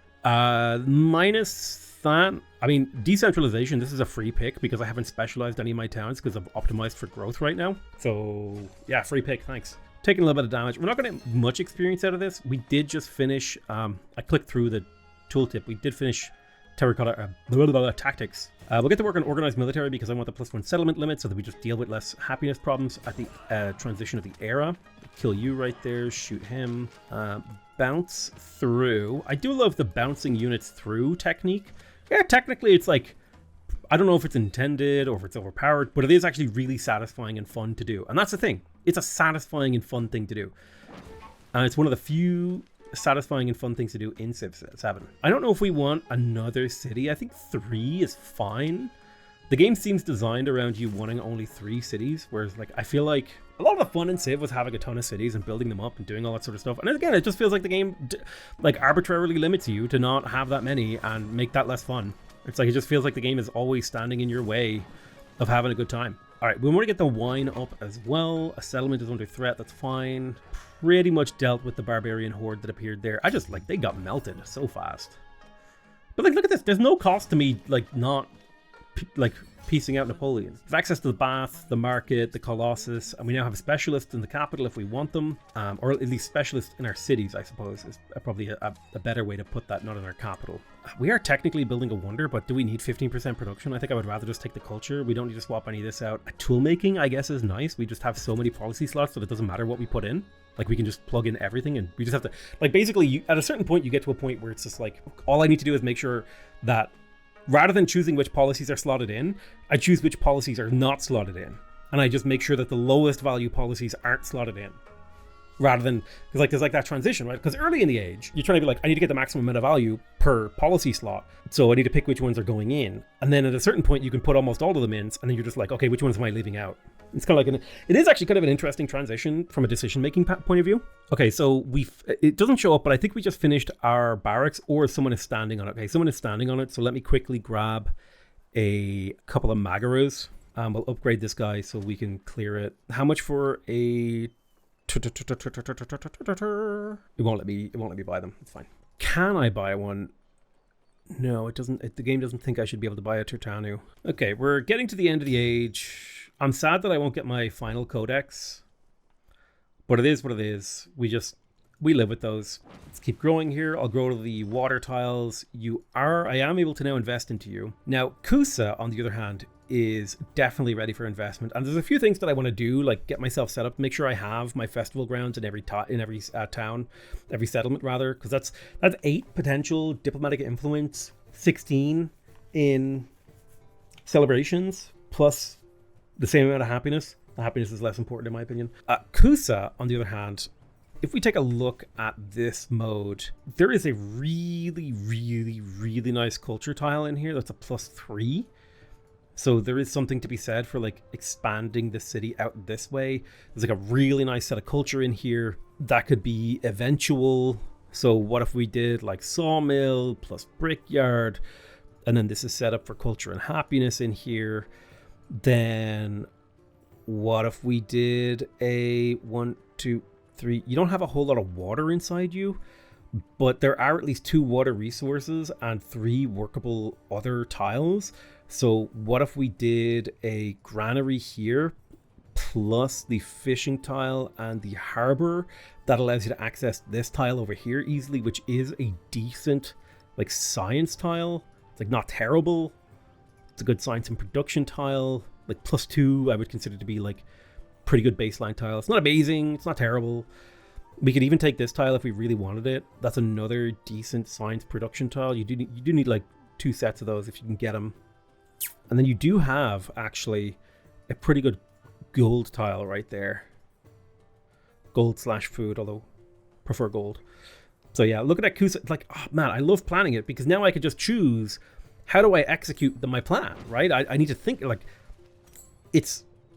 I think another kind of mental unlock that I had was to not try to stack both of my warehouse buildings on a single tile and instead treat them like a bridge to get to other useful tiles. So like saw pit, boom, plus granary, boom, plus brickyard, boom, plus fishing key, boom. Then we don't have the money to do anything else, but that's okay because now we can pick up the camels, we can pick up the rubies, and there's a 4 food tile right there, hell yeah. There's a 4 food tile right there, hell yeah. And so in the next turn or 2, we'll be able to get the harbor. So now Kusa is like churning out resources. New Hadra is growing. Let's grab the wine. Now remember, wine is great because it gives you happiness and then it gives you culture during celebrations. So it helps you get celebrations and then it rewards you for getting celebrations. That's one of the things I really like the interaction of wine. Wine is a cool idea. It'd be cool if there was a building like wine. Like, hey, plus, +1 happiness for every 5 turns since your last celebration, and then +1 culture for every 5 turns since your last celebration. So like it slowly builds up to a celebration, and like the further the distance between your celebrations, the more culture you get. Like that would be a really cool building. It's like a cool interaction. I don't know, I'm just throwing ideas out there. Okay, Arapka. We built a Magaroo. That was mostly to clear out the AI units trying to like block us from building. So I think we can just go back to finishing the barracks. And then we'll queue up a library on this +2 tile. I'm chilling right there. +50 influence or 100 happiness. I'll take the 100 happiness. Coming into Parsa, we have our blacksmith. I think we'd like to get our barracks as well. We want to get the production up high so we can try to finish off some of these buildings. Plug you in there. Plug you in there. Oh, we should totally put the camel into Nineveh. And then pump up all the things. Yes, awesome. Another economic legacy point. In fact, I believe that was the Golden Age. No, but we're getting there. That was the Master Caravaneer. We do need to get a few more resources slotted in before we get that. We could look to do a quick bit of trade before the age ends. We're not really training units in the capital, so I think we could justify this. Mundo Perdido has been built by another player. Fantastic. There's Wonders of the Ancient World. That's great. That's going to get us +1 cultural attribute point. It feels like a very low investment to get a cultural attribute point. Just build 2 wonders and you're good to go. I don't think I've ever actually built the Mausoleum of Halicarnassus. It has a really interesting effect where it like respawns cavalry units after they die, but only the first time that they die. The Age of Antiquity will soon come to an end, so it'll end in 10 turns. Is there anything in here that we can achieve before this ends? I suppose in theory, we could research traders and try to get the economic legacy points and whatever. I just don't care. I really just, I feel like I have more fun when I just pretend this screen doesn't exist. And it's like, ooh, I got a random reward for doing a thing. So the crisis has gotten worse. That's just like me on Twitter every day, bro. Just like reading whatever's going on in the world. I'm like, wow, things are worse than I thought. All right, we should build the arena. The arena is really nice because it is worth 13 happiness. I think I'm just going to park it over here. Well, this technically has +1 adjacency, but it also is where I want to put the era is ending. I'll park it right there. It's fine. We can delete that. That's fine. Kalu, yeah, you're fully built. Maybe it would have been nice to get a festival ground in there. Would have been nice to get the festival ground in all of my places. Don't you have a festival ground? Do you not? I guess you're not really you don't really have any improved normal tiles. You're all about those weird tiles. I will put a festival ground there. Arenas are one of the worst things you can build before you switch age. Get the hell out of this tile. I want to build science, damn it. Let's grab that library right there.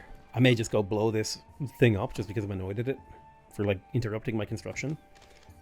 It's like the most justification I have. You mildly inconvenienced me. I will end your entire civilization. Me when I'm in America. No, farmers market is good. Military aid. Local festival is cool. You know what? We have all the points. Let's just do them all. +1 influence on the altar. Yes, please. Thank you for the influence. Wouldn't mind getting a city here. Oh, the Hunnics appeared. Reject Napoleon. Like, there is no downside to me rejecting it. They really need to implement something like they need to implement like war weariness should tick down to neutral over time. Like this is just insane that I can hold his empire hostage. Like it's the most insane thing ever. Like imagine if that was a player, right?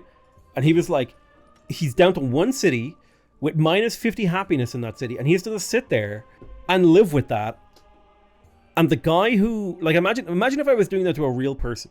Right, that would be such a dick move. I'm going to grab a settler here. I think it would be nice to get that last city in here, squeak it in. I would love to build my citadel and royal library before the age ends. So I'm going to go citadel first. I think we'd agreed that that was the tile. We'll park it right there. What I like about the citadel is it pays for its own upkeep. In terms of happiness, at the very least. Why don't buildings have a food and production upkeep? You know what I mean? You think about that. Like, you got to have people work. Like, buildings don't generate things on their own. You got to have people working in them. So there's the amphitheater. We could theoretically build it. I don't think we will. Let's clear this camp. Accidentally hit the debug window again. I don't even know how to use a debug thing in this game. I knew how to use it in Civ 6 a little bit. Like the fire tuner or whatever. We can't finish mathematics in time. The only thing to do is to finish your stew. Alright, we must defeat the Huns. Let's get down to business to defeat the Huns. And you haven't got a clue. How could I make soup out of you? Yeah, work that tile. We can put a festival ground on it. Never mind. You can't, because it's got to be adjacent to a district. Why can't I swap tiles, man? Let me swap this tile to Kalu and let me build a festival ground there. Like, why? What? Like, why not? Why won't you let me swap tiles? Why are you closed? It's just one of those things that, like, it doesn't matter until it does. And then it's, like, so annoying. I guess at this point of the game, this point of the age, choosing what we grow to doesn't matter. This is a very long city. Long ass city. Benji, no, my ride or die this game is Amina, not you. I could build the amphitheater. What's the point? I could get myself another Tertanu before the age ends, right? How long's left? 6 turns. So that would get me another army commander for the next age. Looks like one of my guys died, but he got respawned. The mausoleum at Theodoric actually was worth. Okay, so Kusa needs its harbor. It would be nice to get a festival ground. I will put a festival ground right there because I have nothing planned on that tile. I think we can skip the altar. In Pathragarde, let me have a little bit of a think. Let's go to F2 mode. So there's definitely like culture on these tiles, culture and happiness, right? That's pretty normal, pretty easy to spot those. There's like a really nice gold tile right here. That's a +4. We've also got like a decent science and production tile here. So I'm thinking 1, 2, 3. We don't really need to get over here. This is another really nice tile for gold. In theory, it could be happening. You only need one really good gold tile though. So I'm thinking, what if we went fishing key plus harbor here? Then I think we'll go granary, brickyard, thingy, because we could set up on this. In theory, we could actually do it here. If I think about that, that could be sawmill, gristmill right there. That's not bad. On the river. I think this is fine.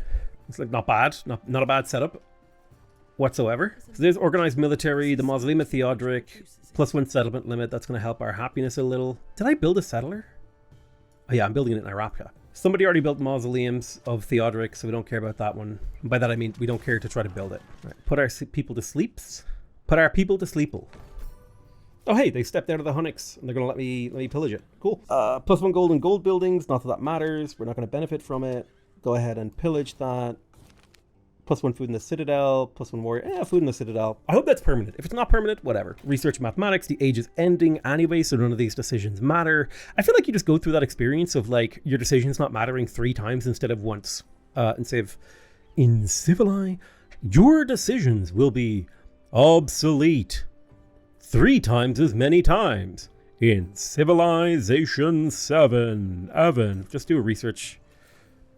You head over there. Send my little settler to settle this tile that we had marked out for him. Beautiful. You have finished your citadel. We want the royal library. We don't have the gold. I do think we have the time because we have 4 turns. So 3-turn build time. That's great. I'm really happy that we got 3 copies of our unique infrastructure. 3 feels like a really good amount of it to get. It feels hard to get more than 3. In particular, like if you're playing like Rome or something, I've tried getting more. Like 3 copies of a unique infrastructure feels like the max that I get on a decent run. I can't even think of when I got 4. Oh, look at that. 3 food, or 3 culture, 3 science, half a point of happiness. There is a little, like a nice chunk of production right there, +4. That almost rivals working almost as good as working one of these tiles. I will work it though because it is worth a little bit of juice. The science and culture. A little bit harder to come by and sets us up nicely for the next age. Yeah, sure, gold. Sounds good. Soot. Soot your haps. It does sound like an insult. I don't know if this builder's gonna, or this settler's gonna make it in time. He might. We'll see. All right, celebration. We take the culture. Cheaper gold maintenance. That's worth 18 gold per turn. We take that. There's only a few turns left. Go ahead. You got a turn to new. Thank you. Go ahead and just do a research initiative while we kind of wait out the age. Tell everyone to go sleep and stuff. A 3rd army commander is nice. Lets us kind of prepare mentally for the next age. 1 turn until the age ends. Go ahead and just do a research initiative. I could buy a building if I thought the building would have a positive, like a strong, like I could buy the Villa Monument combo and that would give me a lot of But at least the monument would give me a lot of diplomatic influence starting the next age. Like, what if I went... I can't afford the... I could afford the garden, but I can't afford the next one. So we'll chill there. Yeah, you're fine. That's it. I think we're done. So he did not make it to the tile because there's somebody standing on it. Kutai blocking me with an archer. The classic. All right, there's a merchant. We have Petra. We have oratory. The Age of Antiquity is ending. Who will carry our legacy? Sick. Beautiful. Let's finish up this age, and then kind of we'll do a little bit of reflection. I mean, I really do think that the Antiquity age is quite fun in Civilization 7, but man, am I not excited. I am super not excited to go into the next age. You know, actually, we could do something cute in here. If we buy a garden right here, I wanted to buy the garden, right? Hear me out. I buy this garden, then I can purchase a monument right here, and then I end up with a slightly better influence income in the next age. It's like a micro optimization, which is not the same thing as a micro. Anyway, I'm going to settle right here, and that's it. That's the age over. Mission accomplished. Pretty happy with this. Oh my god, the Canaanites reappeared with vengeance. So the Age of Antiquity comes to an end. Whenever I hear the Age of Antiquity come to an end, I think of Age of Aquarius. It was the Age of Aquarius. Do do do do do do do. Really cool. I quite liked playing Assyria. I like their gameplay style. I think it's really cool that they have like conquer a city to get codices. I really do like it. I think the most interesting civilizations and gameplay mechanics in Civilization 7 are the ones where they break the rules. Things like the trading fleet ones in the Second Age, Assyria, stuff like that. Those are really, really cool. We actually did super good on the legacy path front. I do think that like legacy paths like lead to a lot of points inflation, like in yields and stuff. I mean, like I feel like I won that age. I feel really happy with that. I had a lot of fun. Check out our Legends report. Boom, we leveled up Gilgamesh. Make sure you level up your Gilgamesh to maximum level so that you can open your gacha loot boxes. Transition to the next age. I don't know if I will do a video on the next age. It kind of depends on if I load it up and I feel like it, but I feel like we could justify Norman here as a follow-up. Who is a natural follow-up to Assyria? Probably a relic generating civ would be a good follow-up because of the production from relics. Majapahit would have been a good follow-up because they generate relics if we built the Pura, but we didn't do what we're supposed to do to unlock them, I guess. I don't know what you're meant to do. Settle coastally? I thought we did that. God, the list of things that unlock them is crazy. May as well list the things that don't. So who's the natural follow-up here? They reckon Chola. Strategic choice. We get trade routes from trade. Influence for active trade. So if we trade with our ally a lot, we get a lot of golden influence. Extra attacks on naval unit. This makes trading a lot easier. But the problem is, like, we're like a militaristic guy who wants to conquer people. And this is like all economic. I don't know if Chola is the play here. We want to expand, you know, ideally with a cavalry unique unit, which feels very Bulgarian. Norman also feels pretty good for our cultural heritage that we went with. Like, they're diplomatic and militaristic. They have the cavalry unit. The reason we have the cavalry synergy is because we built that mausoleum. Is that important? I don't know. You know, I think I'm just going to listen to the game. I'm going to be like, all right, let me follow the recommended the path here. Okay, this is the strategic choice. Follow that path, because I just don't know enough about the game to make those kind of choices. I forgot to change my mementos. It's okay, bro. This is, I don't know. This is like when your friend posts an Instagram picture at a bad angle, and I'm like, dude, you need to aim that camera slightly differently, because this picture is not the most attractive angle of your face. I'm just saying, like, you're a handsome guy. This is not the MySpace angle you were looking for. Just saying. Anyway, I'm going to call it there. I want to thank you guys very much for watching. I love you all very much, and I'll see you guys next time.